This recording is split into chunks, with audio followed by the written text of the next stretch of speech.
quand on a regardé pour soit réaménager le balfo pour selon les besoins, si tu voulais avoir une salle, là, tire un des 12, arrange-toi un nombre pair, divise-les par 8, c'était compliqué. Là, avoir une salle, c'était impossible chez le G2 avant.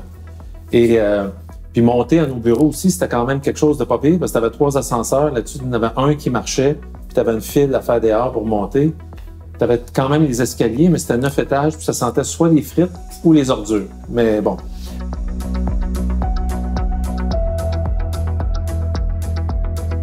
Bien, la première chose que les employés nous ont dit, en fait, c'est qu'ils voulaient rester en hybride, donc qui embrassaient, en fait, le travail hybride à 100%. Donc, il y avait vraiment la ferme volonté de revenir au bureau, mais aussi de travailler de la maison.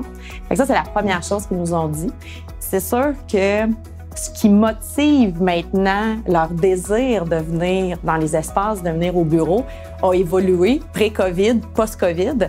Donc maintenant, la principale motivation de venir dans les bureaux, c'est de travailler en équipe, c'est de voir des gens, c'est de pouvoir travailler puis d'entendre ses collègues autour, puis vraiment de revivre tranquillement la vie qu'on avait pré-COVID, donc la vie en communauté, la vie en groupe. Presque 100% des rencontres se font en mode hybride, donc certains sont à la maison, certains sont ici. Donc technologiquement, bien, toutes les salles permettent en fait de faire ce type de travail-là. C'est ce qui est fantastique d'avoir déménagé dans des nouveaux espaces. On a sondé souvent notre gang, nos employés. Puis ce qui est intéressant, c'est qu'on est capable de comparer aussi les sondages. Parce que souvent, l'an passé versus cette année, avec les mêmes questions, on voit que l'an passé, il y a du monde qui dit « Plus jamais je retourne au bureau, puis je vais être là 5 jours semaine. » En refaisant cette année le même sondage, les extrêmes ont disparu. Et c'est ça, 90% des gens veulent le mode hybride et 89%, puis 82 là-dedans viennent pour le travail en équipe. C'est vraiment cette notion-là du vivant. Là. Et puis 70% apprécient cette notion-là de pouvoir gérer le personnel et le bureau. Et ce qui fait que tu es capable d'organiser puis de moduler ton horaire vraiment comme tu veux. Fait que là-dedans, ça nous donne des bons indicatifs sur la réussite qu'on a à avoir à passer par ce mode totalement flexible-là, hybride. Puis on pense que tout le monde y trouverait son compte vraiment si on est capable d'arriver là-dedans. Mm-hmm. Je dirais qu'au premier sondage, ce qui nous a le plus surpris, c'est que c'était les créatifs qui appréciaient le plus être à la maison. Alors qu'à l'unanimité, on se serait attendu qu'il y avait vraiment le goût de revenir. Oui. Là. Donc ça, vraiment, je dois avouer que le premier sondage, on a fait comme... On se serait jamais attendu à ça. Donc ça, vraiment, on a trouvé ça quand même assez drôle. Puis on aurait été porté à penser que, comme Penny a dit, les gens, tu sais, le traditionnel team de pub là, qui trouvent des idées ensemble, tout ça, qui seraient tous ici. Puis c'est pas le cas, puis on dirait que c'était du monde qui travaille quand même seul, mais que ce soit des designers, du monde aussi au niveau du numérique, qui sont venus puis qui étaient là. Fait que, mais ça bouge beaucoup. C'est intéressant parce que, tu sais, on est passé de 25 000 pieds carrés à 40 000 pieds carrés, quasiment le double. Là. Et, tu sais, on se faisait questionner sur, ben là, avec la pandémie, vous trouvez pas que c'est comme too much parce que on voit qu'il y a beaucoup de monde, ou même dans l'industrie, de gens qui réduisent le pied carré. Puis, au contraire, tu sais, ça nous permet, d'accueillir plus de monde présentement avec l'espace qu'on a parce que on a plus de pieds carrés. Puis, tu sais, c'est quand même ici que le hub de la culture d'entreprise se fait. C'est quand même au bureau. Et puis, il y a une grande partie que c'est là. Puis après ça, comme Penny, comment qu'elle parle, quand ça va ouvrir, ben on aura encore justement plus d'espace pour moduler selon, dans X mois, comment que ça sera rendu puis qu'est-ce qui sera attendu. Puis l'avantage de l'espace ici, de manière qui a été organisée, tant au niveau de l'acoustique, tant au niveau de l'éclairage, tant au niveau de l'électricité, tout est modulable.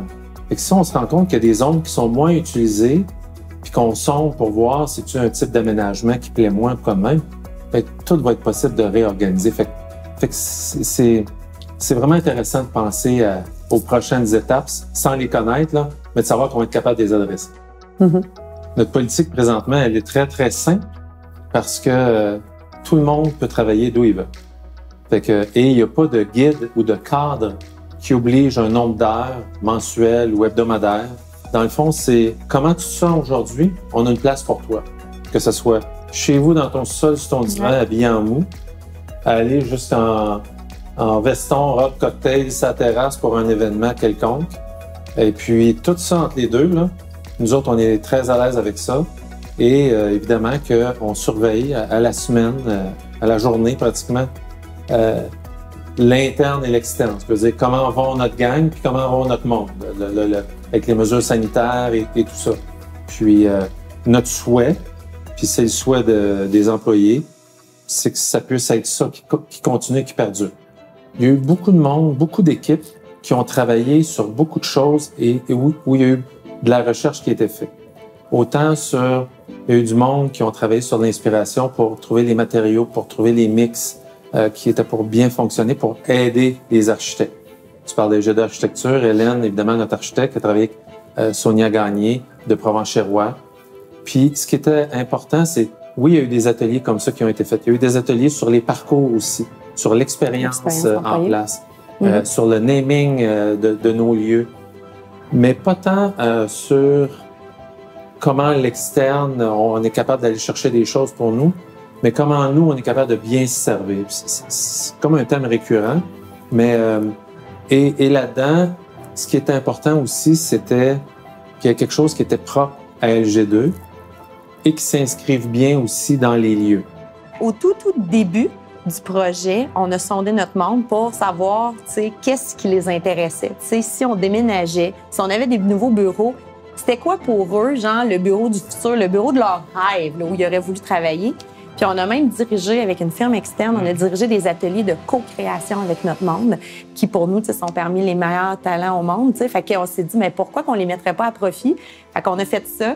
Puis nous, on était random, là, on faisait partie là, vraiment des équipes, puis on était avec eux autres. Puis les gens, en fait, c'est super intéressant parce que ça nous a amené beaucoup de richesse dans les choix qu'on a faits. Parce qu'il y a des choses qu'on aurait faites complètement, je pense qu'on aurait fait des choses vraiment différentes si on n'avait pas travaillé avec eux en co-création. Un choix vraiment sensé, ça passe par un pourcentage de fenestration qu'on doit avoir par rapport aussi situé par rapport au soleil. Il y a les matériaux qui viennent en jeu là-dedans. Il y a une notion de récupération d'eau de pluie par rapport à l'arrosage. Parce qu'on a un toit vert, on a un toit vert, puis on a 2 ou 3 petits jardins. Fait que cette eau-là qui est là, c'est de l'eau de pluie. Il y a de la récupération aussi d'énergie géothermique avec les différents buildings qui sont là. Est-ce qu'on va s'ennuyer du Balfour? On connaissait quand même les souris par le petit nom, là. Ça, il nous manque un peu. Mais je te dirais, c'est surtout peut-être... c'est quand même pas loin de 30 ans d'histoire d'LG2. Tu sais, fait que LG2 égale Balfour. Fait que c'est quand même chargé à ce niveau-là. Et LG2 s'est promené, tu sais, beaucoup, là, monté à quelque part au niveau des étages du Balfour. Puis, moi, c'est surtout ça peut-être un peu que je retiens. Puis dans le fond, c'est comme si on ferme un livre, puis là, on embarque vraiment d'un nouveau tome, un nouveau grand chapitre de la même grande histoire. Ce qui est beau, je trouve, c'est que ça concorde aussi avec le reprenariat de LG2, en fait. Fait que, tu sais, veux pas, le Balfour, et vraiment, c'est ça, moi, je suis un peu nostalgique parce que, j'ai goût de dire, je suis née au Balfour. Ça fait 20 ans que je suis LG2, donc moi, je suis née au Balfour, carrément. Fait que c'est sûr et certain qu'on a énormément de souvenirs là-bas, des super beaux souvenirs, des beaux souvenirs avec les fondateurs aussi. C'est comme si ici, à Angus, c'est comme le renouveau, on dirait. C'est vraiment comme, là, on embarque dans notre ère, tu sais. On vient de reprendre l'entreprise, on est 24 associés, puis ben ici, c'est nous, on dirait. Fait que c'est comme le progrès d'LG2 qui continue. Puis, moi, je trouve ça beau à voir, tu sais, une entreprise qui s'appartient puis qui continue d'évoluer, qui continue de rêver. Je trouve que ça démontre toute la vitalité, en fait, de notre modèle. Vraiment. Fait que c'est comme le nouveau LG2.